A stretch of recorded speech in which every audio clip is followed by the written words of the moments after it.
the season gets stronger. Hey guys, before you get started, make sure you click that subscribe button, and if you don't ring that bell, you won't get any updates. Hey guys, thanks for tuning in to Comic Book Nostalgia.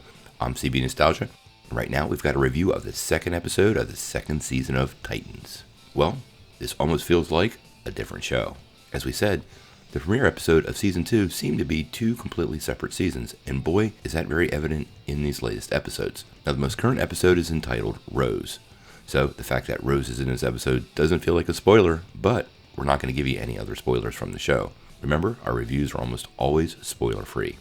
Now, this episode gives us a little bit of a time jump. And as we saw, the team is now in San Francisco, well, becoming a team.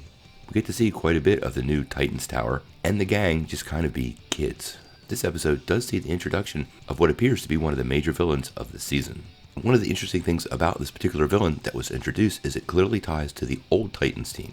As a matter of fact, this episode several times makes mention of the old Titans team, and even teases the name, the new Teen Titans. Now we do get to meet Rose Wilson in this episode, but since we can't give any spoilers, I don't want to break down a lot of what's going on.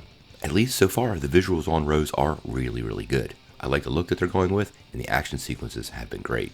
There was also several great scenes between Donna and Corey, the current Teen Titans odd couple. Now, as you know, if you saw the trailer, they get a little action during this episode, and I have to say, their scenes were some of my favorites.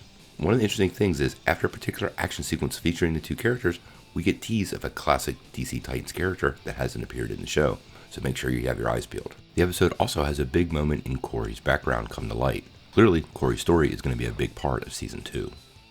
We also see a lot of growth from Dick Grayson in this episode. Now again, we're avoiding spoilers, but we definitely see him taking on the more mentor role that Batman gave to him. As a matter of fact, it becomes pretty clear that Ian Glenn's Bruce Wayne is really going to serve as more a mentor during this season, and not so much as a Batman. We also start to see a lot of dynamics start to develop between various characters.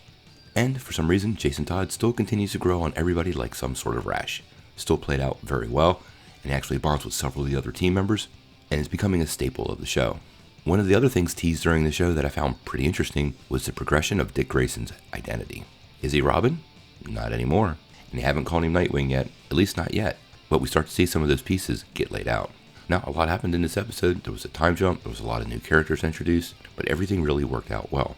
I look forward to next week's episode, and I'm curious on where they're taking this. Based on what I've seen so far, they seem to have stepped up every aspect of the show. The acting's a little better, it's lighter, the tone is better, the special effects are better, and the action sequences are better. I'm going to give this episode an 8.5 out of 10, and I'm going to keep on watching the show. Hopefully you do too.